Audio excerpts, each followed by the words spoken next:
আর একটা অনুরোধ রাখবো, তৃণমূল কংগ্রেসের সকল কর্মী সমর্থক ভাই বন্ধু, আপনারা যারা এই সমাবেশে উপস্থিত হয়েছেন, আমাদের চেয়ার দেওয়া আছে, দয়া করে আপনারা চেয়ারে বসুন। আমরা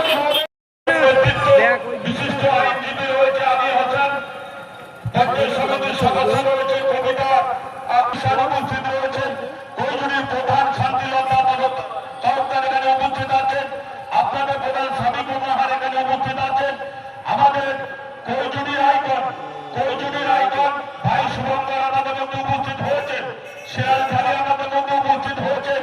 আপনাদেরকে আমরা জানান দিতে চাই, কিছুদিন আগে বিজয় সম্মেলনী হয়েছে, যে সমস্ত দায়িত্বপ্রাপ্ত নেতৃত্বরা বিজয় সম্মেলনী করেছে, তারা সমগ্রের কোন প্রধান, পঞ্চায়েত সমিতির সভাপতি, কর্মদক্ষদের অনেক অঞ্চল সভাপতিদেরকে আমন্ত্রণ করেনি বিজয় সম্মেলনে আসার জন্য। শরৎনগরের প্রশাসন কোন মঞ্চে আছে তার প্রমাণ করার দিন আমাদের এসেছে। আজকে যেমন আপনাদের অঞ্চলে হচ্ছে, আগামী 1 নভেম্বর আমার নিজের অঞ্চল সরাপুর অঞ্চলে প্রোগ্রাম হবে এবং ঐতিহাসিক একটা মোটরসাইকেল র্যালি আমরা 31 তারিখে করবো সরাপুর অঞ্চলে। 1 নভেম্বরে আবারও পঞ্চায়েত সমিতির সভাপতি, কর্মদক্ষ পঞ্চায়েত সমিতির সদস্য এবং প্রধানদের নিয়ে, অঞ্চল সভাপতিদের নিয়ে সারাপুর আমরা ঐতিহাসিক প্রোগ্রাম করতে চলেছি। আগামী 6 তারিখে সম্ভবত শরৎনগর বাংলানি অঞ্চলে হবে, 9 তারিখে বাংলা গোকুলপুর অঞ্চলে হবে। একের পর এক আমরা প্রত্যেকটা অঞ্চলে কর্মসূচি দাঁড় করাবো এবং শরৎনগরের মানুষ কাদের সাথে আছে সেটা প্রমাণ করে আমরা ছাড়বো। যাই হোক, আমরা মিটিং এর কাজ শুরু করবো। সংখ্যা এসে আমাদের মধ্যে পঞ্চায়েত সমিতির সদস্য উপপ্রধান আছে, ভাই সুজিত আছে, পঞ্চায়েত আপনাদের পঞ্চায়েতের সদস্যরা আছেন এবং বাকি অঞ্চলে যে সমস্ত সদস্যরা আছেন, দয়া করে গত লোকসভা নির্বাচন কারা করেছিল এরা দৃঢ় কণ্ঠে চিৎকার করায় আপনাদের কাছে আওয়াজ রাখছি। আমরা প্রমাণ করেছি গত লোকসভা নির্বাচনে। রাজ্য তৃণমূল কংগ্রেস দলের সভাপতি সুব্রত বক্সী এই শেখর দাসকে মঞ্চে আসার জন্য বিশেষভাবে অনুরোধ করছি। গত লোকসভা নির্বাচনের আগে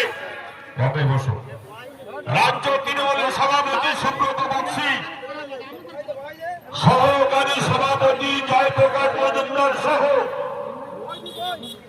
বিগত 24 সালে লোকসভা নির্বাচনের প্রার্থী বিশ্বজিৎ দাস সহ, তিনি আজকে আমাদের জেলার সভাপতি নির্মল ভবনে আমাদেরকে ডেকে নিয়ে বলল, জোনাল ভট্টাচার্য তুই লোকসভা নির্বাচনে স্বরূপনগরের বিধানসভা কমিটির নির্বাচনে চেয়ারম্যান তোকে হতে দেব, স্বরূপনগর থেকে লিড দেব। আমরা প্রমাণ করিয়েছিলাম 40,000 ভোটে লিড দিয়ে। যদি প্রশ্ন করে না 10,000 কেন হয়নি, এই তৃণমূলের একটা অংশ বিজেপির সাথে গাঁটছাড়া করে বিজেপির দালালি করার জন্য 10,000 ভোট তারা মাইনাস করেছিল। রমন গোস্বামী শরৎনগর বাঙালি অঞ্চলের কর্মীরা আমাদের মধ্যে এসে তাকে মঞ্চে আসার জন্য বিশেষভাবে অনুরোধ করছি। আমার আজহারুল এসছে, তেপুলের উপপ্রধান জামাল হোসেন, 3টি অঞ্চল নিয়ে উত্তর ব্লক সারাপুর গোবিন্দপুর আর বিথারির মধ্যে যা প্রোগ্রাম সব বিথারিতে হয়, গোবিন্দপুর আর সারাপুর, আমি সারাপুরের নেতৃত্ব হিসাবে আছি, গোবিন্দপুরের মমতা সাহেব দুলালবাবু আছে, চ্যালেঞ্জ ঠুকে বলছি একটা প্রোগ্রাম ওখানে করছি।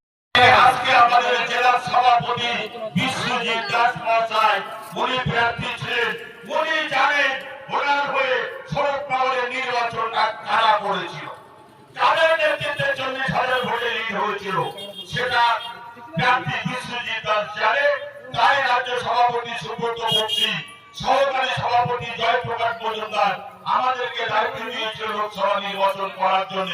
সে কারণেও আবারও দায়িত্ব নিয়ে বলছি, আগামী 2026 সালে চতুর্থবারের জন্য বাংলার বাহিনী মমতা